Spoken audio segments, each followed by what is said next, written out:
el centro de una vieja cabaña de madera, un caldero de hierro ennegrecido por el fuego contiene una mezcla perturbadora.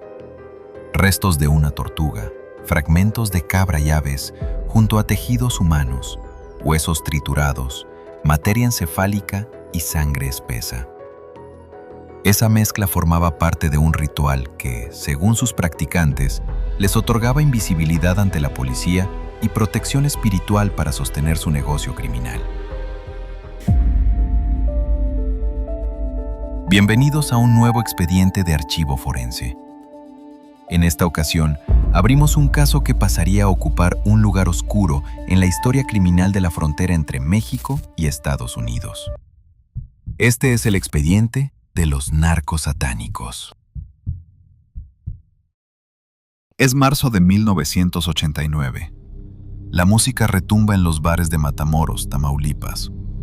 Jóvenes estadounidenses cruzan el puente internacional hacia una ciudad que promete cerveza barata, playas y una semana de diversión. A unas cuadras del bar El Sombrero, un estudiante de 21 años llamado Mark Kilroy se separa de sus amigos por unos minutos, sin imaginar que esos pasos hacia la oscuridad marcarán el inicio de uno de los expedientes criminales más perturbadores de la frontera. Matamoros, separada de Brownsville, Texas, apenas por el río Bravo, era en los años 80 un territorio de contrastes. Cada primavera recibía oleadas de turistas universitarios que llegaban a celebrar el Spring Break, mientras al mismo tiempo se consolidaba como una ruta estratégica para el narcotráfico hacia Estados Unidos bajo la influencia del Cártel del Golfo. En ese entorno de fiesta y tensión, comenzó a operar una red criminal que utilizaba métodos desconocidos para la propia policía y para los grupos rivales. No se trataba únicamente de tráfico de drogas. Aquella organización incorporó rituales de sacrificio humano que, según su propia lógica, les otorgaban protección y los hacían sentirse intocables frente a enemigos y autoridades.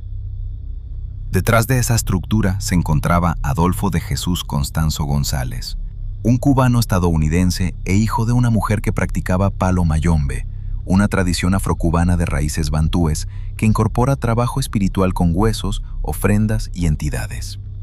Desde pequeño fue expuesto a esos rituales. Su madre lo llevó con sacerdotes y padrinos del culto en Cuba, Estados Unidos y México. Constanzo creció convencido de que era un ser elegido. Era inteligente, carismático, sabía escuchar y tenía una habilidad especial para encontrar en las personas la grieta por donde entrar. En la Ciudad de México, antes de llegar a Matamoros, ya se había convertido en una figura conocida en ciertos círculos.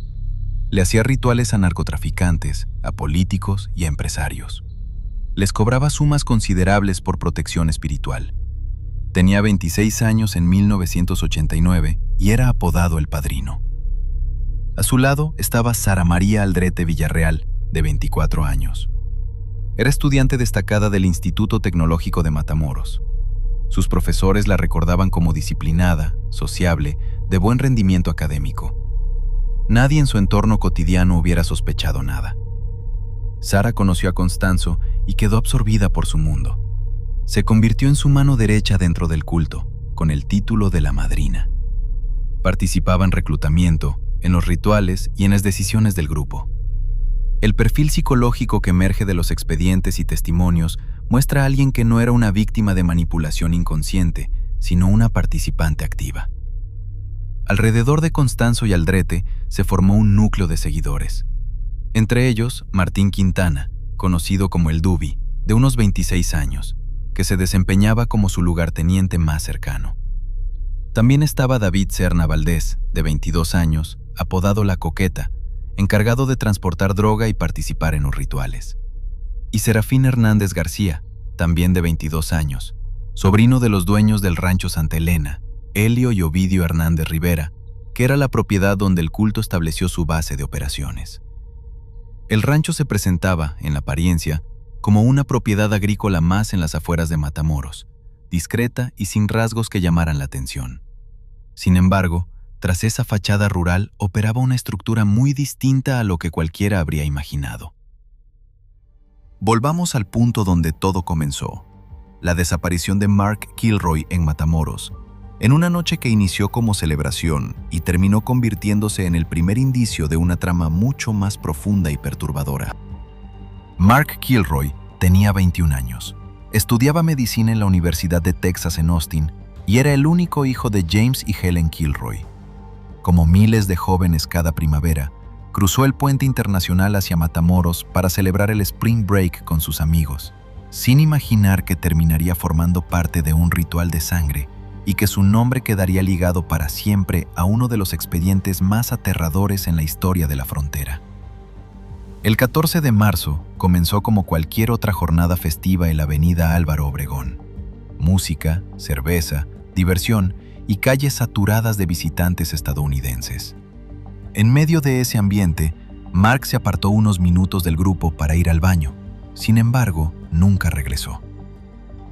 Al principio nadie interpretó la ausencia como una amenaza real. Sus amigos asumieron que se había desplazado a otro bar o que reaparecería más tarde. Sin embargo, las horas transcurrieron sin rastro alguno. La búsqueda improvisada recorrió locales, calles y puntos habituales de reunión, pero nadie lo había visto.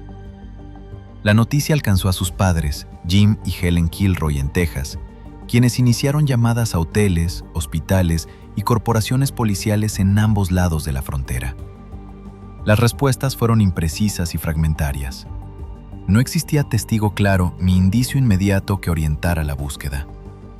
El 29 de marzo, ante la ausencia de avances, la familia elevó el caso al gobernador de Texas, William Clements. La presión política activó una coordinación binacional entre Brownsville y Matamoros. Se ofreció recompensa y se intensificaron operativos en carreteras y zonas de tránsito. Pese a la movilización, Mark Kilroy seguía sin aparecer. Y con cada día que pasaba, el silencio se volvía más denso. La madrugada del 9 de abril de 1989, en la carretera que conecta Matamoros con Reynosa, agentes instalaron un retén para interceptar cargamentos de droga.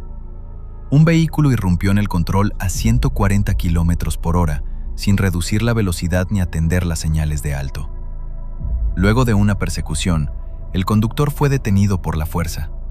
Se trataba de David Serna Valdés, la coqueta, quien transportaba 75 libras de marihuana y un arma de fuego. Pero lo que llamó la atención de los agentes no fue la droga, sino lo que dijo Serna cuando le preguntaron por qué no se había detenido en el retén. Dijo que no necesitaba detenerse, que los rituales de su padrino lo hacían invisible para la policía. Cuando los agentes profundizaron en las preguntas, la narrativa dejó de centrarse en la droga y comenzó a girar hacia algo distinto. Serna habló de un líder espiritual, de un rancho en las afueras de la ciudad, de sacrificios humanos realizados para fortalecer las operaciones criminales, y también mencionó a un joven estadounidense. 2 días después, el 11 de abril, Serna condujo a las autoridades hasta el lugar señalado, el Rancho Santa Elena. El rancho se ubicaba en una zona rural, con construcciones sencillas y terreno árido. A simple vista no ofrecía señales evidentes de nada fuera de lo común. Serna condujo a los agentes hacia una cabaña al fondo de la propiedad. Cuando abrieron la puerta, un olor denso y penetrante los golpeó de inmediato. Una mezcla metálica y agria, impregnada de madera, humo, sangre y carne en descomposición. En el interior, justo en el centro de la cabaña, se alzaba un caldero de hierro negro, ennegrecido por semanas de fuego continuo. Lo llamaban langanga. Al iluminarlo con las linternas, el contenido reveló una mezcla que ninguno de los presentes olvidaría en lo que le quedara de vida. Dentro del caldero flotaban palos, partes de animales, una tortuga entera, fragmentos de cabra, aves, víboras, arañas y escorpiones, todo hervido durante días en un líquido viscoso y oscuro. Según la doctrina que Constanzo había construido para su culto, cada animal aportaba una cualidad a la mezcla. La tortuga, longevidad y protección. La víbora, astucia y veneno para los enemigos. El escorpión, capacidad de atacar sin ser visto. Pero los animales no eran lo único que alimentaba aquella mezcla. Tejidos humanos, fragmentos de hueso, materia encefálica, sangre coagulada que se había adherido a las paredes de hierro como barniz oscuro. Y flotando en el centro del líquido espeso, lo que la autopsia posterior confirmaría como el cerebro y parte de la columna vertebral de Mark Kilroy. Según Constanzo, el cerebro humano era el ingrediente más poderoso que la enganga podía contener. Le otorgaba inteligencia, capacidad de anticipar movimientos enemigos, claridad para tomar decisiones bajo presión. En la mente de Constanzo, sacrificar a alguien joven, sano y de otra cultura como un estudiante universitario estadounidense multiplicaba ese poder. Antes de cada operativo, Constanzo congregaba a sus hombres alrededor de la enganga y les hacía beber parte del líquido, bajo la convicción de que al ingerirlo adquirían una protección absoluta, una supuesta invisibilidad frente a la autoridad y una ventaja letal sobre sus enemigos. Alrededor del caldero, los agentes encontraron los demás elementos del altar: palos rituales clavados en la tierra, collares de cuentas negras y rojas, velas derretidas hasta el suelo, billetes quemados como ofrenda y un cráneo humano colocado sobre una base de madera mirando hacia la entrada de la cabaña, como si vigilara quién entraba. La inspección del terreno reveló áreas de tierra removida. Las excavaciones confirmaron la existencia de múltiples fosas clandestinas. De ellas fueron exhumados 13 cadáveres con signos de mutilación, amputaciones y extracción de órganos. El 13 de abril, las autoridades identificaron entre las víctimas a Mark Kilroy. La autopsia, practicada por forenses mexicanos y estadounidenses, determinó que la causa de muerte fue un machetazo en la nuca. El examen también estableció la amputación de las piernas y la extracción del cerebro y parte de la columna vertebral, lesiones que los investigadores documentaron como consistentes con un ritual. Ahora vino un detalle que marcó permanentemente esta investigación.